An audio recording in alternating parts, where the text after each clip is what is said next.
¿Qué acciones ha emprendido la comunidad internacional para prevenir la propagación del coronavirus? Vamos a ver. Las autoridades sanitarias de China han sido expeditas en la contención del brote, poniendo en cuarentena a Wuhan y otras ciudades de esa región central del país, restringiendo el tráfico aéreo y terrestre entre las grandes urbes, trabajando en la búsqueda de una cura, movilizando miles de médicos para la atención sanitaria en los hospitales del país, solicitando a su población que usen tapabocas o nasobucos para limitar contagios, suspendiendo clases en los colegios y universidades, así como una ampliación del periodo vacacional por el Año Nuevo chino. La Organización Mundial de la Salud ha realizado una serie de recomendaciones a la población y esta semana anunció el envío de un comité de expertos que colaboren con el gobierno chino y sus investigadores en el estudio, identificación y posibles curas a esta enfermedad. Las aerolíneas y aeropuertos han implementado medidas de seguridad para evitar la propagación del virus, como kits de protección universal, cooperación con autoridades sanitarias para identificar casos, tecnologías de detección in situ como escáneres de temperatura corporal, así como la suspensión de vuelos con Wuhan y la restricción en otras ciudades que presenten focos de infección. En Norteamérica y Europa se han ajustado los controles sanitarios en aeropuertos y puertos, se han hecho recomendaciones a su población respecto a la enfermedad y se han aislado los pocos casos detectados. Llama la atención la lentitud con la que organismos internacionales de salud, grandes laboratorios farmacéuticos y autoridades sanitarias de las principales potencias fuera de China han reaccionado al resurgimiento del virus. En cambio, actúan rápidamente para contener las consecuencias políticas y económicas. Las bolsas de valores se han desplomado en las capitales de las potencias mundiales, el petróleo y el precio de los commodities han bajado, mientras que las acciones de las grandes farmacéuticas han aumentado de manera significativa. La ofensiva mediática global para señalar a China como causante del coronavirus, versión que no ha sido comprobada, además de ser un presunto foco de enfermedades y pandemias frecuentes. Un linchamiento mediático para el gentilicio chino que no ha sido bien recibido por el gobierno del gigante asiático, ni por su pueblo, ni por gobiernos aliados. Seguimos indagando, ahora lo hacemos con el doctor Ricardo León, especialista en medicina interna, investigador, director del Observatorio de Salud, Medio Ambiente e Impacto Social de Venezuela. Ricardo, ¿cómo está? Muy buenas tardes. Toda nuestra América está sintonizando y muy atento. Lo que diga Telesur es sobre este nuevo coronavirus. Hablando del coronavirus, estamos. ¿Cuál es su evaluación preliminar de las acciones que se han emprendido, sobre todo por parte del gobierno chino y la Organización Mundial de la Salud, en aras de frenar esta epidemia? Bueno, sin duda que el gobierno chino ha demostrado por la fuerza de ser una potencia para tratar de frenar este nuevo virus que tomó por sorpresa la Organización Mundial de la Salud y a los organismos que se encargan de hacer vigilancia epidemiológica y por supuesto, vigilar el comportamiento de los patógenos que se ciernen sobre los seres humanos. Un virus que se conocía que podía ser o vivía o estaba inoculado en animales y que ahora ocurre pues esa mutación o esa zoonosis para ser adquirido por seres humanos. Es un peligro latente al que se encuentra la humanidad expuesta, digamos, frente a virus de esta característica. ¿Por qué suele ocurrir en países como China, países asiáticos? Es una duda que muchas personas se plantean. Acá en América no suelen estallar este tipo de coronavirus. Bueno, generalmente, y los estudios que se han hecho con respecto a este tipo de infecciones, es por el mal control sanitario de algunos mercados que se encuentran en esas zonas del Asia. Pero más allá de eso, también que ocurra en países como China, en donde hay las capacidades y la forma de demostrar que se puede responder ante este tipo de flagelos, es una estrategia muy bien diseñada que trasciende incluso los organismos tradicionales para acercar este tipo de virus. ¿Qué se está demostrando con esto? De que, bueno, China tiene la gran capacidad política, económica, gerencial y, por supuesto, técnica para poder construir hospitales, para poder construir lo que ellos quieran y para erradicar este tipo de virus. sobre todo no solo para erradicarlo, sino para crear la vacuna. Fíjese que ya no existe todavía, no se ha conocido la causa, pero ya existe la vacuna. O sea, ya fue creada.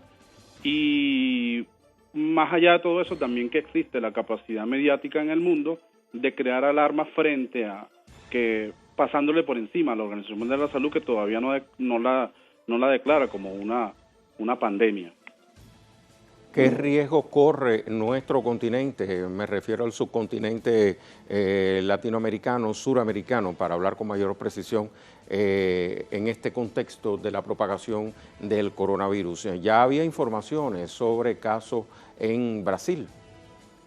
Sí, bueno, los riesgos ocurren frente a lo siguiente, que nosotros, frente a potencias como China o Estados Unidos, algunos países europeos, nosotros pudiéramos defendernos mucho menos, no tendríamos la capacidad de construir hospitales.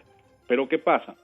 Más allá de esta alarma, nosotros tenemos la capacidad de poder generar conciencia en nuestra población, que es lo que viene haciendo Venezuela. Venezuela tiene 20 años de vigilancia epidemiológica contra una pandemia que no ha sido declarada y ha sido ocultada por la OMS y por los organismos internacionales. Que esa pandemia, a pesar de que es declarada por la misma OMS como una enfermedad bien grave, que es la pobreza, esa pandemia Venezuela tiene 20 años tratándola de erradicar, pero no ha sido declarada todavía por las potencias mundiales como ni siquiera una alerta epidemiológica sobre el caso. Si llega este virus a nuestra América, lo más importante de todo eso es tratar de concientizar a nuestra población de que este virus no es tan letal como lo vende la mediática internacional. No es tan letal por lo siguiente.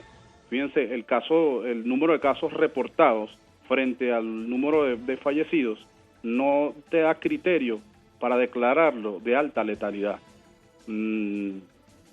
Llama poderosamente la atención que desde que ocurrió el brote ya lo declaraban los medios como un virus letal. Y si nos ponemos a hacer una revisión incluso hasta cinematográfica, venían por lo menos 100 películas publicadas en las redes sociales y publicadas en el mundo que hablan sobre un virus y un brote de un virus en Asia, sobre todo en China y en Corea del Sur.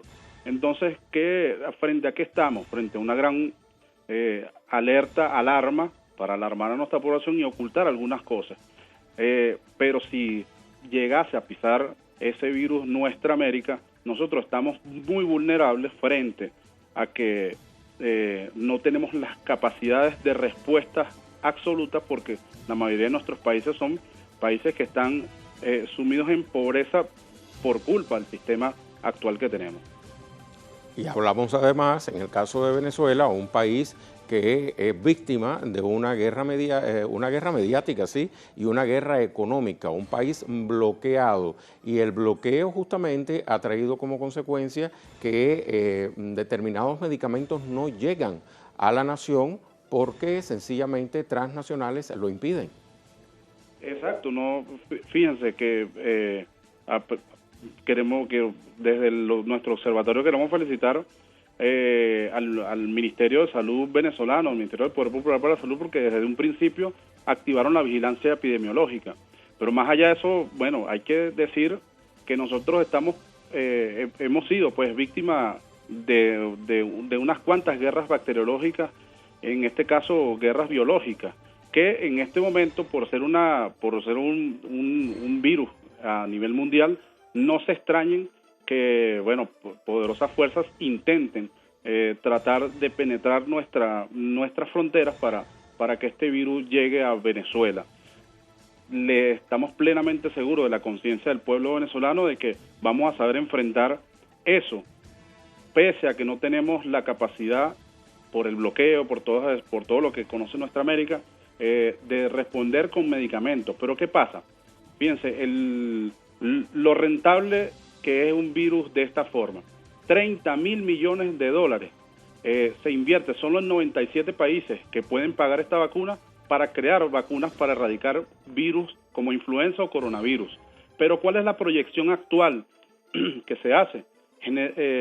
Para el 2027 esta cifra va a crecer 5 veces aproximadamente, cuidado si no más, pero es la proyección que se tiene, 5 veces lo que genera en ganancias o lo que genera en gastos, que actualmente son 30.000 millones, solamente desde el 2011 hasta el 2020 se ha invertido para crear vacunas para este tipo de virus.